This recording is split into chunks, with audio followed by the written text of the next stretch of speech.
Hello everyone, my name is Pawns Mayoi, and we're back for Pokemon Y Shiny Hunting episode 253, Lapras. If you didn't watch the last episode, why didn't you? And before I get into this episode's topic, I just wanted to say that I'm not going to be, well I am on Sunday, but today I'm not going to be, of course, since you're seeing this, at my, hanging out with my best friend, because he had some important things to do this weekend, so at least I'll be able to hang out like on Sunday. Like I'm happy about that, and hopefully like from Friday to Sunday next weekend. So yeah, but either way, you'll be seeing this of course because yeah, I have I'm here. So yeah. So anyway, let's see what else.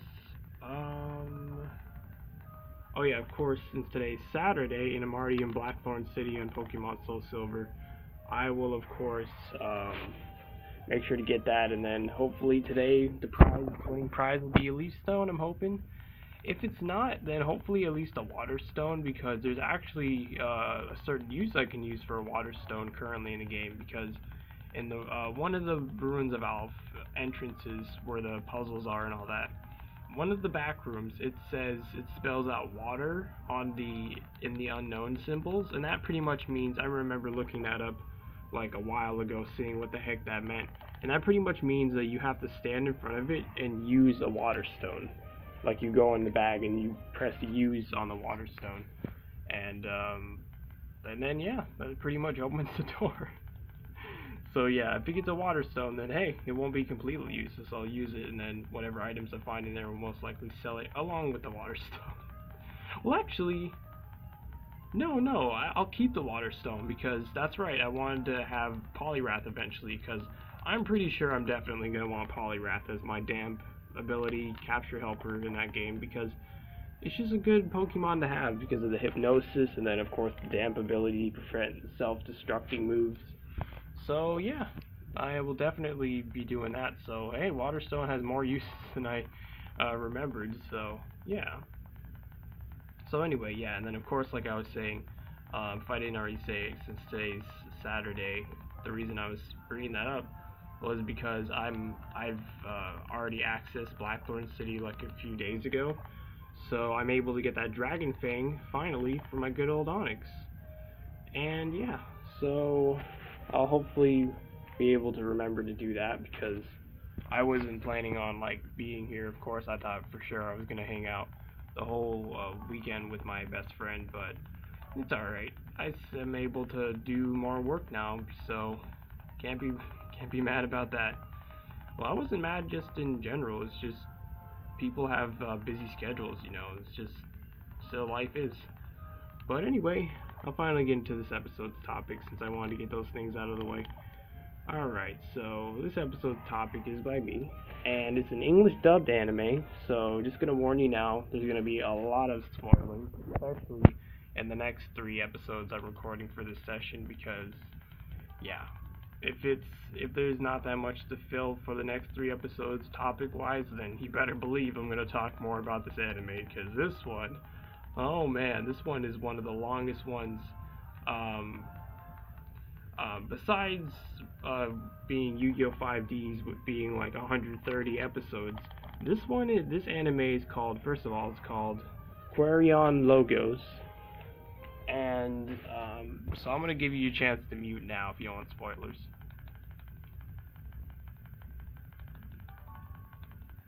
All right, so you had your chance. So anyway, it's called Aquarion Logos. It's the English dubbed one, and it's an amazing anime. I'll say that. Its theme songs, its openings are freaking awesome.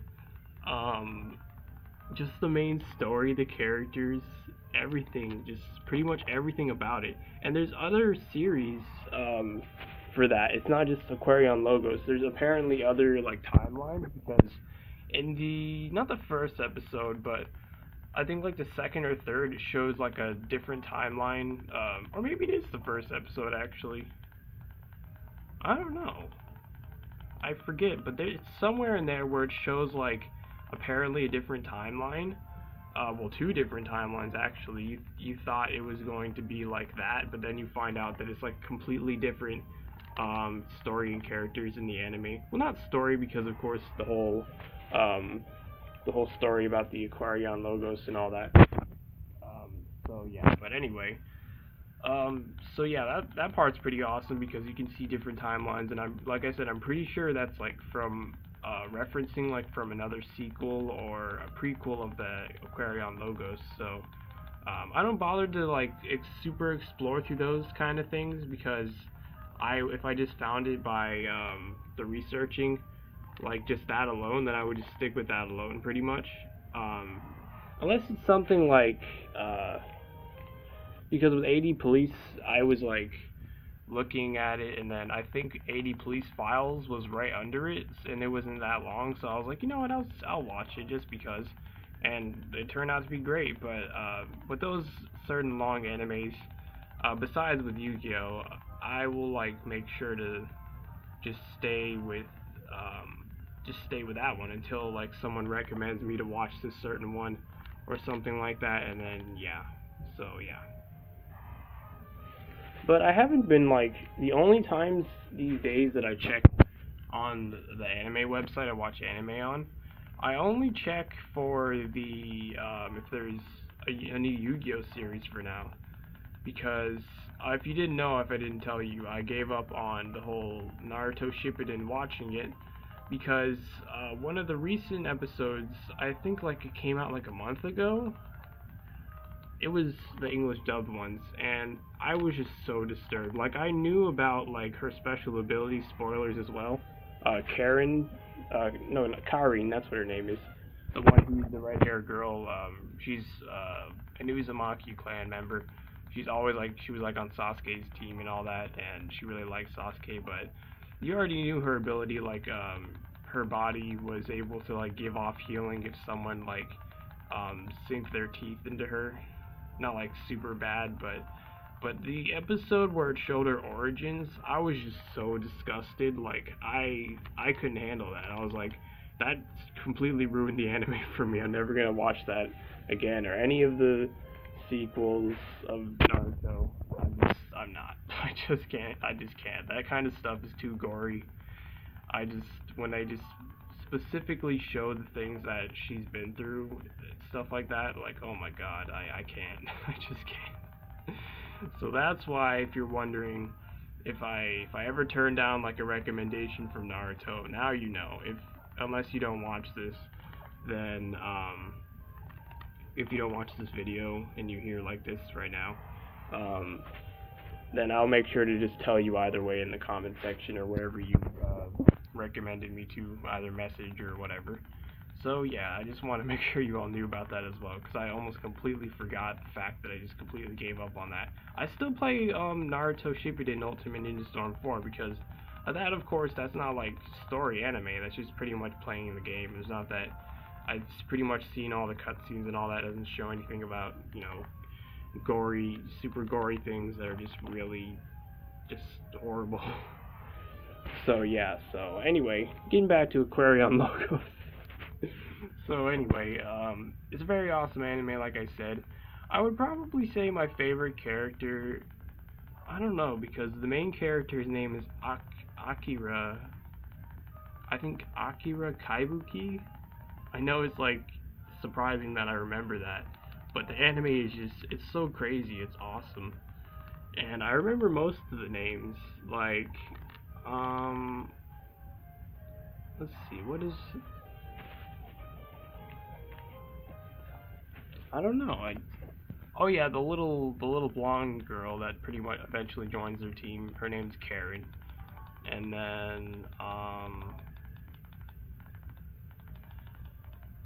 what was the other girl's name that pretty much had like a huge crush on Akira?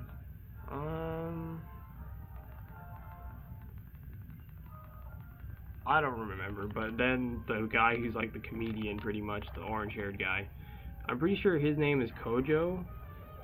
And then, what else? What was her name? Because she's like a super important character as well, the silver-haired girl. What was her name? I don't remember. I don't freaking know. Okay, I'm just gonna skip that. But I would definitely say that I'm gonna try to skip on trying to say the names for now. But definitely my favorite character out of that whole one would probably be I don't remember his name, but the orange hair guy Cujo. I don't even know if that's the orange hair guy's name. See, I don't even freaking know. I feel a little bad not remembering these characters' names just because they're not the main character, but they're part of the team and I should remember them, but I don't know. It's been such a long time since I watched that anime, so anyway, the reason I'm bringing the orange hair guy up because he's always calling the other guy, this guy Milkman, because he just pretty much, his body can't like really run functionally, uh, run well without milk and drinking milk, so that's why he calls him the Milkman. But pretty much the guy with glasses and silvered hair, he's pretty much, yeah, like a politician, a really good guy. I just forget his name, but he would probably be my favorite character, even though he's the one that pretty much everyone was like, most people who watched the anime was like, okay, whatever, he was cool at first, but he's not all that. But I think he's quite amazing. He could have been the main character, because, yeah, you figure out that he's pretty much more like Akira, has like a lot of the same courageous acts and all that, but he just has more common sense and just always doesn't just do the things that seem to be impossible at the moment. Because he's one of the strategists, you know, but Akira, he's like the one who just goes head on and doesn't care what happens to him. He just wants to do the right thing, and yeah, that's respectable as well. But anyway, but yeah, it's pretty much it starts out like as I said with the whole timeline thing, with like them two being two different timelines. You see like this decently normal looking citizen. I'm guessing they're like somewhere in Japan or Tokyo. Yeah, so he's just on a bus, just riding to whoever knows where. You don't know where currently, but he has this device that looks pretty interesting. It looks like he was back in like really old times, like early 19th century, because we're in the 20th century right now, of course, 2018. But it looks like that is definitely like 19th century. Even though the like animation style is absolutely amazing for that anime, but I'm pretty sure like it was set for that episode. That was like set from way back then, because from the way that it seemed like they were doing things, it was just interesting.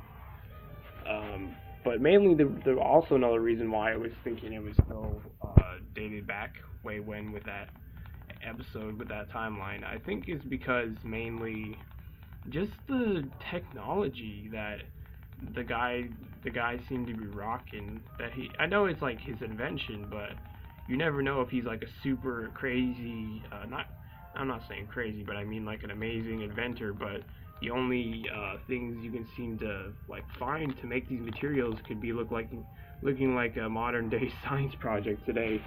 So I don't know, it's like that's what had me thinking that's why it's such an old date and that. But anyway, so he eventually, this will be the last one, we'll check the episode. He's like heading to the beach or something, and then he sees this girl, and she has this special book, which is like the whole Aquarion storyline pretty much. But anyway, then the girl was saying like this is her special book. It was her friend for such a long time, and then hopefully I'll talk about this next episode because it's a lot of story. All right.